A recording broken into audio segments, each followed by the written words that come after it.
3 hours, you'll know what I'm talking about. We start with, in general, light sources. So by light sources, I mean not the thing that's projecting light here or the room light, but rather X-ray sources. And when one looks at the kind of landscape of photon energy as a function of pulse duration, there's a few different regions. There's the microfocus tubes, which are amazing machines. They can be a few meters across, and they give very high fluxes, very reliably. They're used to do all kinds of amazing imaging, like mouse phenotype imaging, where they collect the DNA of different mice, change it a little bit, see what kind of things it produces, what kind of things go wrong if you play around with the DNA. However, they're very long pulse duration, so you can't really do things like in vivo studies. So if you want to see a mouse breathe, typically it doesn't have enough flux. To do time-resolved studies, therefore, one goes to something that has a shorter pulse duration. And there's a bit of a gap in here, because you might as well go to picosecond level. And here, there's actually a few different options available for the researcher who wants to do this kind of stuff. The tool of choice is a synchrotron. There's a few dozen synchrotrons around the world these days, and these as well are amazing machines. They can produce fluxes of 10 to the 11, 10 to the 12 photons per second, quite high energies. They can be monochromated down to a fraction of a per mil, and so on.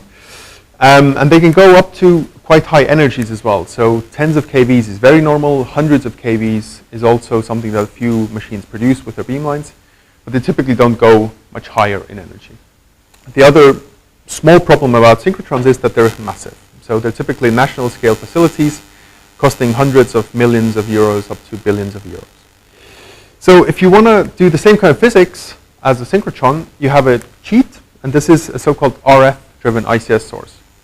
And by ICS, I mean inverse Compton scattering, which is explained by this equation here, where a laser photon scatters off a relativistic electron and therefore shifts its energy to higher energy. This is a very useful method of generating very high energy photons because it scales as the square of the electron energy. And if you're head-on, where this guy is, well, this term here is -1, and the electron is relativistic, you actually get a 4 gamma squared scaling of the X-ray energy as a function of the electron. So it's quite easy to actually generate hundreds of kV up to MeV photons. And the RF-driven ICS sources use a small synchrotron to then generate electrons, say 50 MeV, which they then scatter photons off to generate X-rays in the tens of kV region. There are machines that also try to access the 100 kV region, and this is where they actually have quite a big advantage, because as I said before, synchrotrons typically don't extend into the hundreds of kV region. MeV level photons from a synchrotron are unheard of. So these machines are quite nice. They do, however, have a picosecond-ish pulse duration, tens of picoseconds typically. They're much more compact than synchrotrons, but if you wanted to do something, for example, that's incredibly fast, then you have to go to an FEL. So FEL, a free electron laser, there's a few of them around in the world these days. They're exquisite machines. They can generate huge amounts of photons in a very short coherent pulse. And they can do studies like freezing the motion of electrons, studying how a water molecule breaks apart when you're doing hydrolysis, and so on. However, again, and this is a common story, these are huge facilities. So there's only less than 10 of these around, I think. However, if you're inkling to do something that requires femtosecond pulse durations and very high energies, or also very low energies, then there is another tool. There's another guy on the block, and this is this all-optical ICS.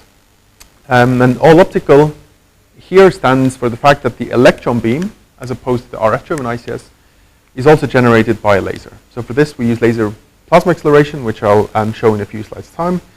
And this has the potential to kind of tick a lot of boxes. It's compact, it's femtosecond duration, and it can also go to very high photon energies. And why this is useful, I've got a few examples down here. You need typically very high photon energies if you want to study things that are at extreme conditions. So very high density or very high pressure.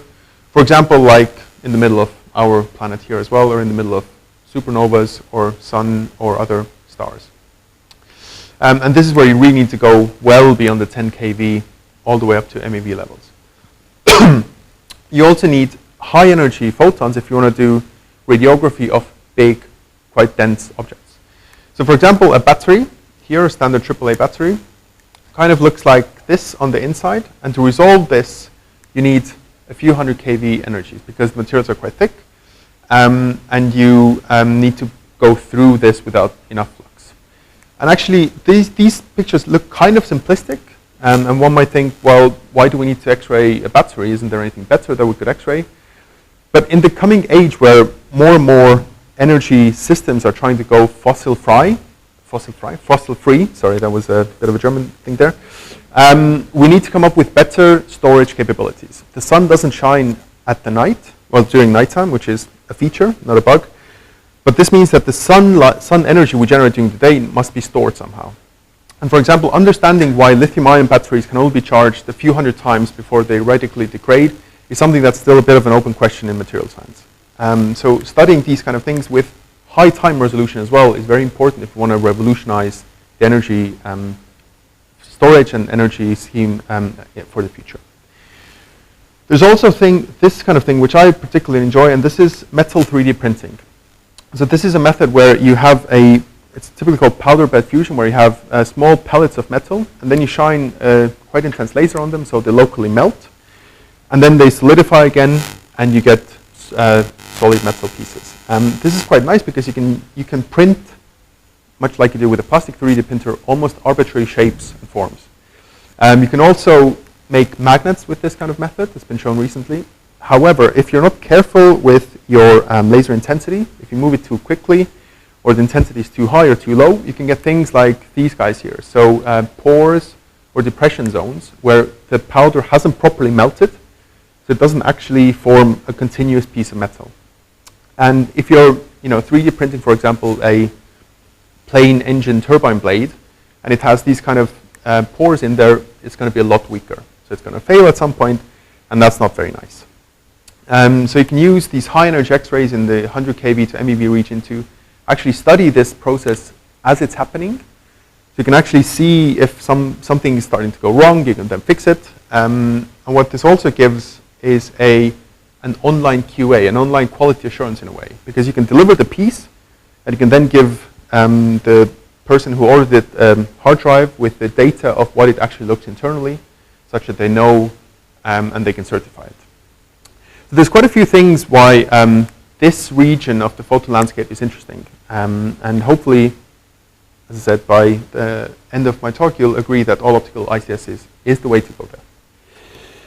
So all optical, what do we mean by this? All optical basically means that the electrons are generated by a laser plasma accelerator. And although everyone here probably knows how laser plasma accelerators work much better than I do, I have this fancy, nice graphic to try to explain it to you. So we start with a laser pulse that's typically focused in intensity of about 10 to the 18 watts per square centimeter, which is then propagated into a gas. The laser pulse ionizes the gas very rapidly, very far in front of it. And due to the spatial gradients present in laser pulse, there is a ponderomotive force, which is kind of indicated by these arrows here, which push electrons away from the body of the pulse. Now this pulse travels through the plasma, and as it's doing this, it's pushing more and more electrons away, which kind of follow this trajectory behind them, because once laser pulse is passed, there's no more force pushing them outwards, so they start going back towards the axis. And as they keep doing this, they then end up forming this characteristic shape behind laser pulse with a characteristic length of about 10 to 100 microns, depending on the plasma density. And this is a so-called wave field, or a bubble, depending on the plasma and laser parameters. As the laser then propagates, some electrons can find themselves trapped in this bubble. And the nice thing about this bubble, or this accelerating structure, is that the accelerating fields are enormous. They can exceed 100 gigavolts per meter, which is 1,000 times more than typical RF accelerators, which means that anything an RF machine can do, in theory, laser plasma accelerators can do about 1,000 times smaller. And this is also a picture of what it looks like inside a plasma. This is an electron, and there's a lot of them surfing around, gaining energy from the plasma wave as they go along. And eventually, once the laser pulse, or once the plasma ends and the laser pulse diffracts away, we're left with a nice electron beam that can be used for all kinds of useful things. The key thing to know is that this whole acceleration process typically happens on a millimeter scale.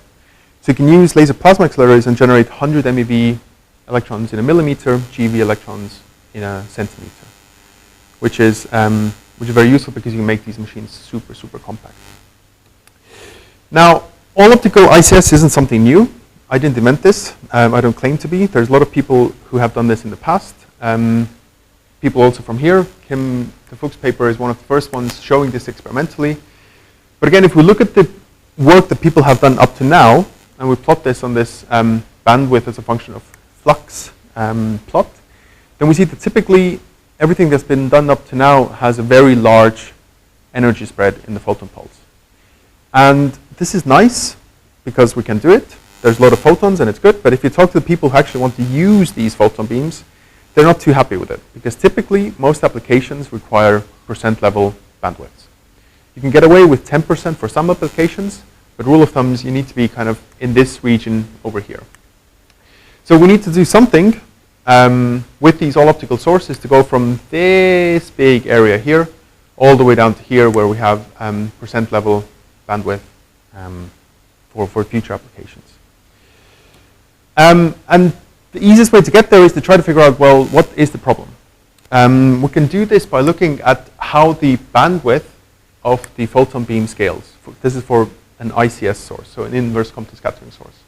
This is the fractional bandwidth, and this is made up of a few different contributions.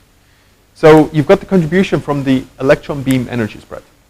So this makes sense because the scattered photon energy can scale as gamma of the electron beam squared. If you have a large range of electron beam gammas, you'll get a large range of photon energies out. This is not a nice scaling, it's twice the electron bandwidth. So it's quite important to get very low energy bandwidth from the electron beam. However, there are a few works which demonstrate down to percent level bandwidths in the literature. So, you know, we're probably okay on this front. We could be okay. The next term is the divergence. So, in ICS, it's typical, you saw the long equation in a few slides ago. And a feature of ICS is that as a function of angle, the photon energy varies. So on the axis of the electron beam, you have the highest X-ray energy. And as you go further from the axis of the electron beam, the energy you see is lower. And this means that if you have a large electron beam bandwidth, electrons don't all go in the same direction. And where the highest energy of one electron is emitted, another electron which points in a different direction emits a much lower energy in that same direction. So to get past that, you need to have a low divergent electron beam. And again, down to 0.2 millirad has been demonstrated in the past, which will give you a few percent bandwidth in the X-ray beam. Now, typically, we use TISAF systems to do laser plasma acceleration. And because the laser is already there, we use a fraction of it to do the scattering. And therefore, if you have a lot of different initial energy photons that get their energy converted up from the electron beam, you'd expect that you get a lot of different X-ray energies correspondingly. And this is the case. For a typical 40 nanometer bandwidth, centered in 800, you would get about 5% bandwidth of the photon beam. And then going on, you have the so-called laser intensity term. So the more intense the laser pulse, the more violently the electrons will wiggle in the laser field. And if you go to the point of A0 around 1, this is where the electrons actually start wiggling relativistically, and there will be nonlinearities introduced into the emitted spectrum. So the electron doesn't follow a purely harmonic path anymore. There's some irregularities which gives rise to higher order harmonics. And this again reduces the bandwidth that you're generating. Sorry, increases the bandwidth. So you get tens of percent bandwidth from an A0 of about 1 or so. And then in the end, we have this collimation term. So this is the effect I was talking about before, where on the electron axis, you have the highest energy, and then as you move off axis, you have a lower and lower and lower energy. What this means is that if you want to have a very large aperture of your X-ray beam, you will get a very large bandwidth, because you sample this energy here, this energy here, this energy here, this energy, and so on. And so if you integrate across this whole thing, you get a pretty much continuous energy spread. So the way to go around this is to actually only select a small aperture near the axis of the electron beam, in which case you can get this blue kind of spectrum here. So the aperture, the so-called observation angle, has to be limited in this case. However, these values I've shown here are the best of best. These are machines that don't reliably produce this. Both of these are actually from the Chinese FEL paper, and they had some difficulties even producing this 50 shots in a row. If you want to do this as a machine for applications, you need to be very robust. You need to do this day in, day out. And typically, the results that people get on that kind of repeatability are a few percent, so maybe 3, 4, 5%, which would then give you 10% here already, and a few millirad for this guy, which would give you another 10% or so. So you're really struggling to go below the 20, 25% bandwidth that I showed you in the previous slide, unless you're very clever. So you need to somehow come up with a method to control and reduce the divergence and the bandwidth of the electron beam if you really want to go to this application relevant part of the phase space. And from the setup, I guess you can probably guess by now that we did come up with something clever, or at least something that we think is clever. And this is a schematic of what we have dreamt up and actually tested as well. So the key part of this scheme that we propose is to use an active plasma lens as an element in the transport of the electron beam from the source to the scattering point. And I'll show more details in a few slides, but the TLDR is that the active plasma lens enables control of the ICS bandwidth by tailoring the electron beam spectrum that the laser pulse interacts with, and also by reducing the divergence of the electron beam by a factor of 5 to 10. And this reduces these first two bandwidth terms that I showed you earlier, and allows you to go into a phase space which is actually application relevant. Now, a few people might not know what an active plasma lens is. Probably everyone does, but repetition is the mother of knowledge. A plasma lens is basically a capillary discharge. So again, it's plasma, which is cool. Plasmas are cool. And typically, the way it works is you have a column of gas and an electrode on both sides. You apply a voltage of about 5, 10, 15, 20 kV. And if you turn this voltage on very rapidly, it breaks down the gas. You create a plasma, and this plasma is conductive. So you get a nice uniform current flow through the whole plasma. What this does is, because there's a current, there's an azimuthal B field associated with the current, and this acts as to focus an electron beam down. So effectively, you go in with a beam like this, and out you come with a beam that's focusing. You can also defocus if you change polarity, but most interesting application is focusing. It also looks quite nice, and so this is a plasma lens that we built in our lab. So you see the electrodes here.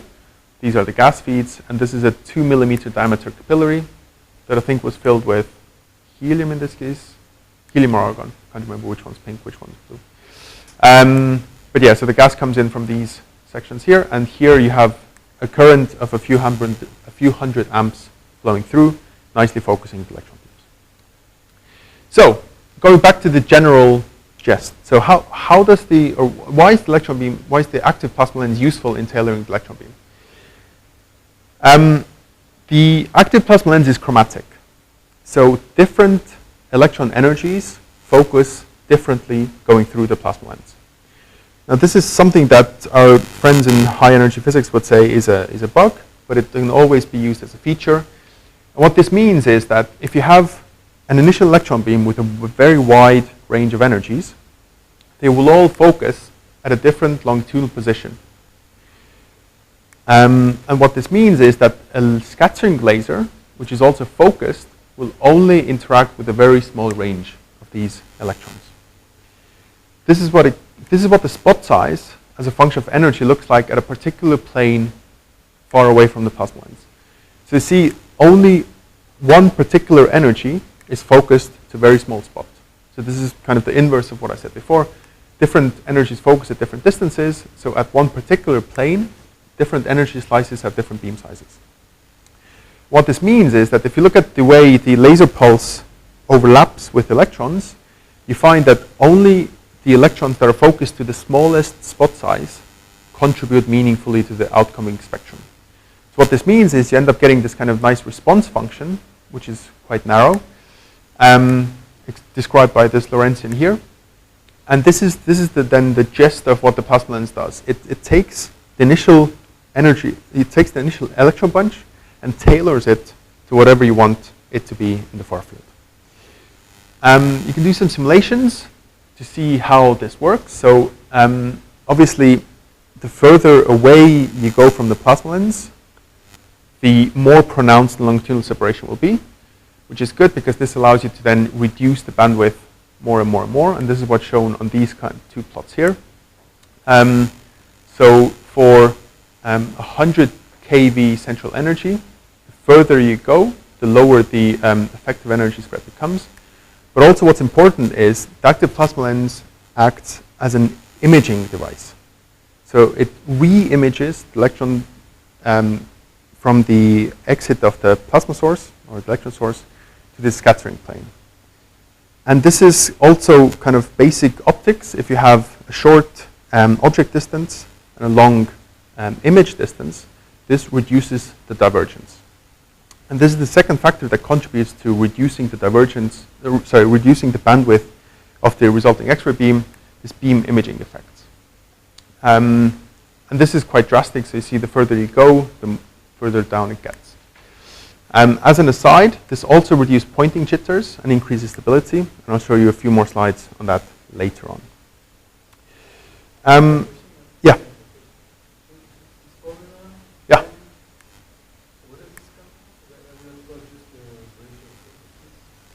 Yeah, so if it's basically an overlap of two Gaussians. And if you go through that, effectively the point is that the electrons that interact with the highest, that interact with high A naught emit a lot. So if it's low A naught, they don't emit a lot. And then if the electron beam is very big, there's only a very small fraction of it that actually meaningfully emits.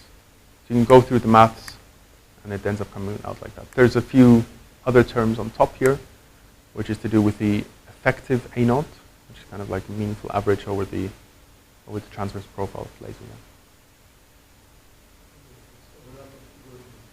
Yeah, exactly. This is basics.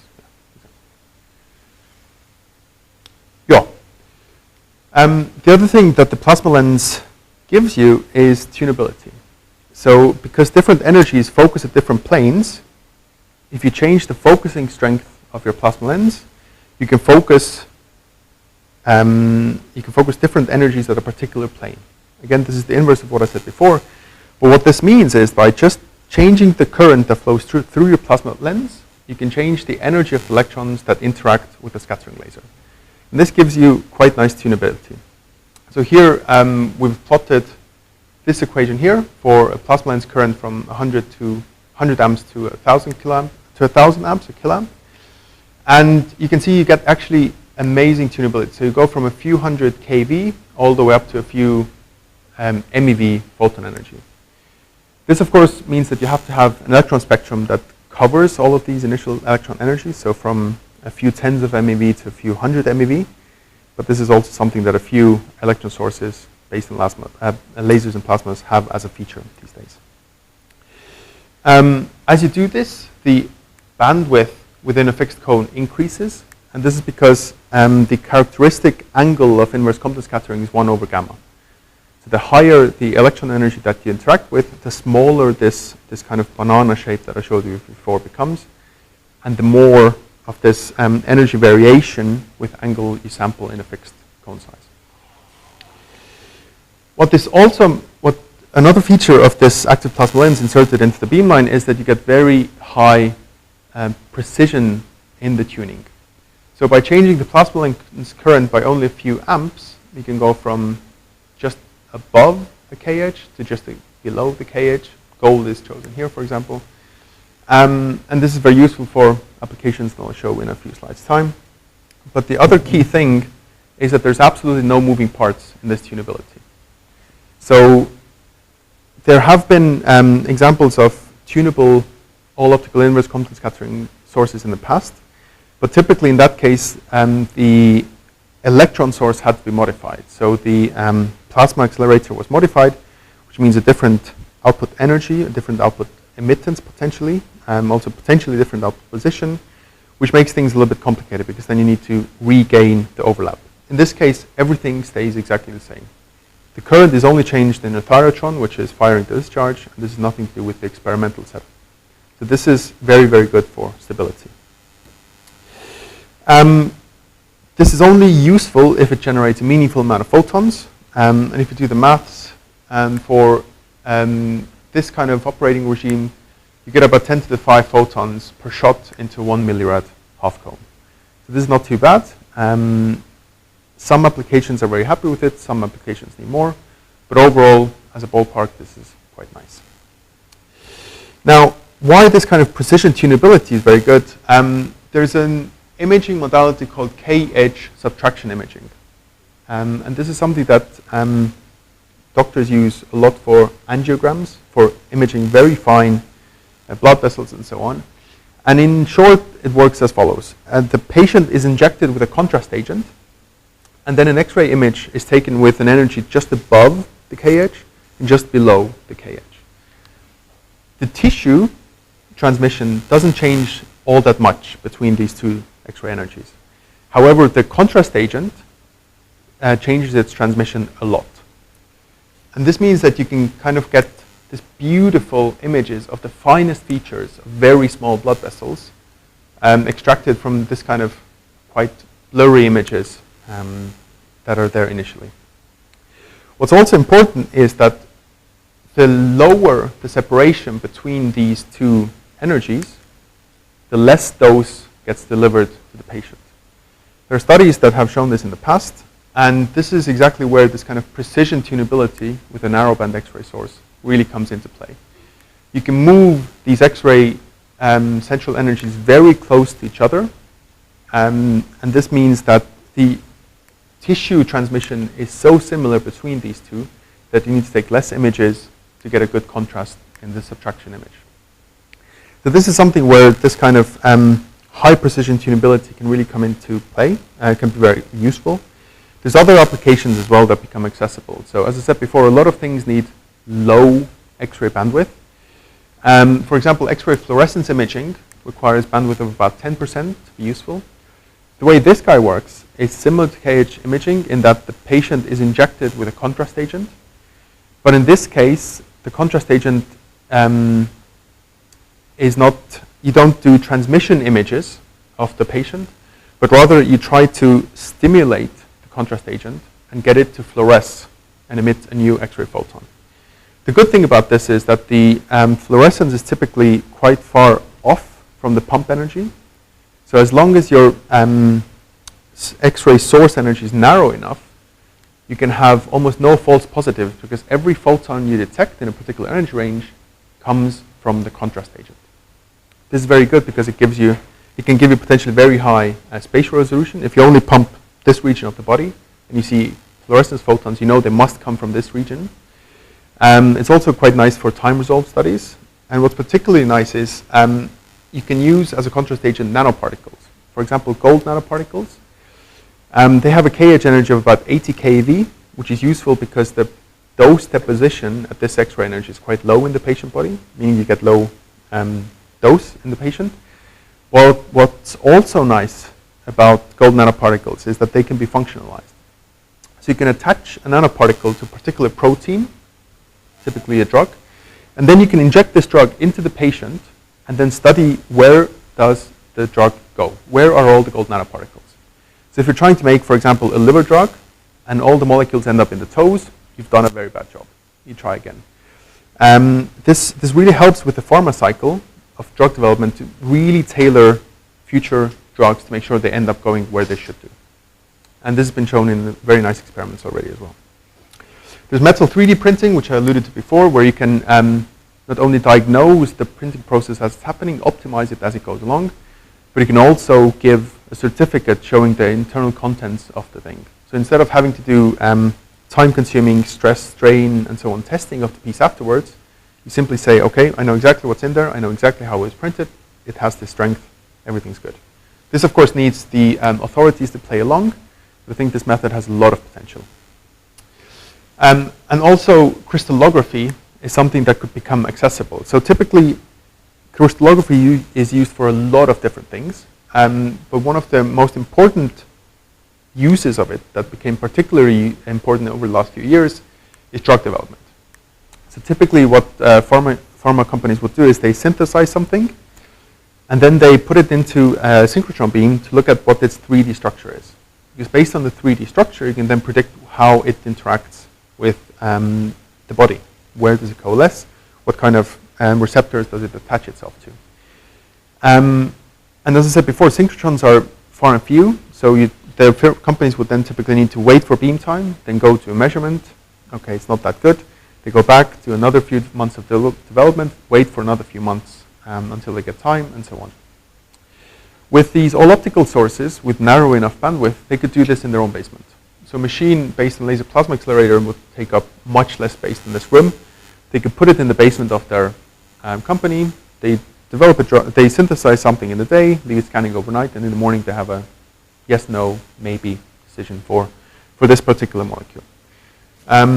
So this could really speed up this development cycle. It could also democratize it quite a bit, because not only the huge multinationals can then afford these advanced diagnostic techniques. And there's probably other nice applications as well. So this has been an introduction of how this works in theory. And I want to show you now a few experimental results as well of how we did this. This is how the setup looks like in general. It's not this big, obviously. It's about 40 centimeters across. You see the plasma here. So there's a small gas jet here. The laser is infrared initially, but due to the nonlinear interactions in the plasma, it becomes red all the way up to blue. And then the electron beam expands and then goes through the plasma lens, which is glowing here. It's using argon, which is why it's pink. You can also see there's a ceramic screen here, and the laser is dumped. Most of the laser light is dumped here. So it looks very nice. There's a lot of lasers and plasmas, but it also works quite nicely. So to test this, we set up a few different experiments at DAISY. First, as a kind of reference point, we did the classical setup, where we generate electrons in a laser plasma accelerator, and then scatter a fraction of the same driving laser of those electrons. We used a so-called Hexitech detector to measure the X-rays. This is a cadmium telluride pixelated single photon counting device, which gives you about kV resolution from 20 to about 200 kV. So to do this, we first developed a stable, a robust electron source. So as I said before, these 0.5% energy spread or 0.2 millirad divergence is very nice, but it doesn't happen on every single shot. Lasers jitter, sometimes a lot, sometimes less. Plasma sources jitter. Due to the extreme non-linearities of the laser plasma acceleration, this can lead to quite big output parameter changes. So what we tried to do is come up with something that's quite robust, quite stable. And I think we did. So this is 72,000 shots in a row, about 8 hours of us running at 2.5 hertz. There's a small drift of the spectrum across the day, but the next morning when you turn it on, it's back over here. Also, this kind of shows why we need this fancy-pantsy active plasma lens stuff that we're doing, because the energy spread here is quite broad. If we, however, do the Thompson scattering or Compton scattering with this energy spread, we see a spectrum that's quite broad. So it's about 75, 80% bandwidth, which makes sense because the initial electron energy spread is quite big. So to do a proof of principle demonstration of all the nice stuff I showed you before, we modified the setup. We modified the render as well, because it would then look nicer. And we inserted an active plasma lens right after the gas jet. Everything gets a little bit more complicated now, because we have to overlap the focus of an electron beam with the focus of a laser. So they're both about 10 microns in size. And we have to overlap them in 3D, basically. So spatially on top of each other and temporally as well. This is quite tricky. It took us quite some time to get it going. But once we did, it was very nice because we got very, very nice results. And the way, yeah, okay. And then we also use the hex detector to detect the X-rays in this case as well. And we use the same electron source as we did before. So the electron source is exactly the same, but the X-rays we measure are quite different. So this is a bunch of different X-ray energies we've measured, and the main difference, but the only difference actually between all of these spectra is the plasma lens current. So we didn't change anything. We were in this 8-hour window of the electron beam behaving exactly the same, and just by changing the plasma lens current, we can go from about 80 kV central energy to about 40 kV central energy. If we look at how the central energy varies as a function of current, it makes sense. It agrees exactly with what the analytical model would say and also what the simulation says. And again, most important thing, no moving parts in this tuning. So everything stayed exactly the same. We were at the computer, changed the number in the panel, and everything changed nicely. We can look into this in a bit more detail. So mean X-ray energy, I showed you the bandwidth increases as a function of electron energy as a function of current. But this makes sense because we now have a bigger cone that we'll look into, but also the effective energy spread increases as we increase the energy. However, if we look at the relative bandwidth, this stays relatively constant at about 25%, which is pretty good. And if we now look at the contribution of all of these parts as we did before, we see that we've reduced the main drive of the bandwidth from about 60%, more than 60% before, to about 7, 8, 9% contribution to the final energy spread. So we reduced this by nearly an order of magnitude. The plasma lens also reduced the divergence-driven term of the electron beam, so from about 20% from the initial classical scattering to about 1% in the final spectrum. So an order of magnitude and a bit. And then if we go now to the laser part, we see that actually the bandwidth, we have a very nice broad bandwidth laser, which is a feature in some case, a bug in this case. So a good fraction of the bandwidth comes from laser bandwidth, but mostly it comes from the intensity of the scattering laser. So we're in the A naught was about 0.7, I think. We're into a regime where electrons already behave a little bit non-linearly. And this is the main contribution behind this 25% bandwidth that I showed you before. And this is actually quite important because now the results that we have show that the bandwidth is dominated by the laser pulse, so the scattering laser. And this is quite different from the regime we had before when it was mainly electron beam dominated. So this is really good. And something to say, ytterbium YAG is a laser material that's been gaining a lot of traction recently. These are systems that can generate kilowatts of average power.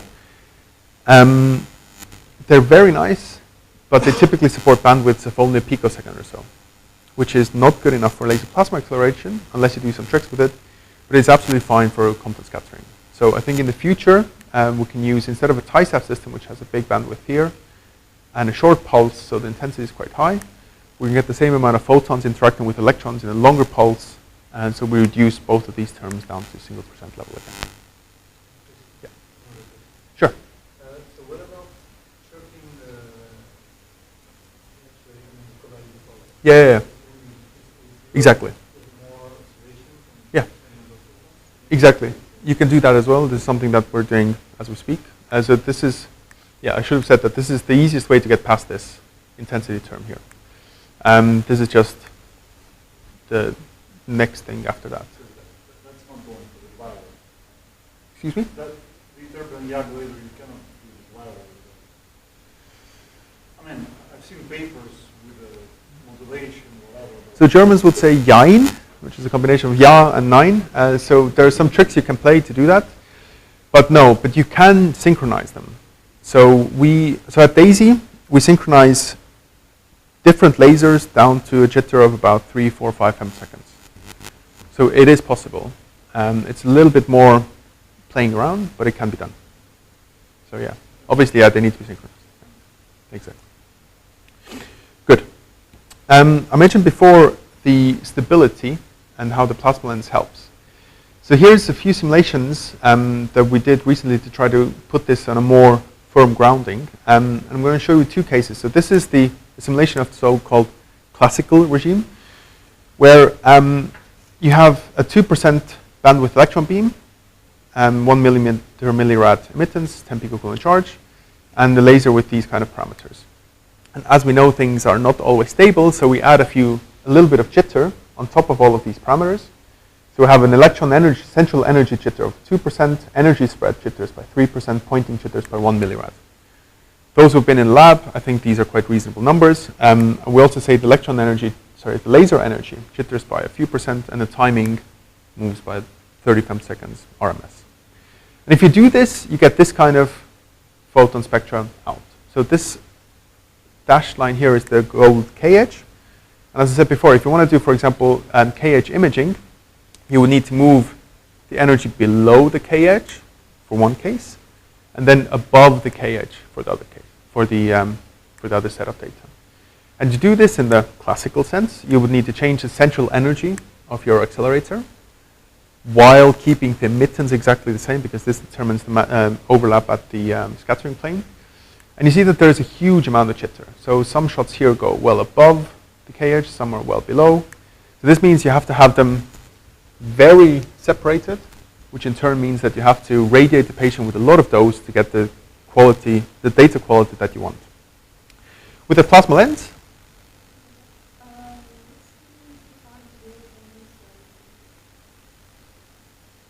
that's a very good question. I think we simulated them to be about 10 femseconds in duration. So that would be about a kiloamp.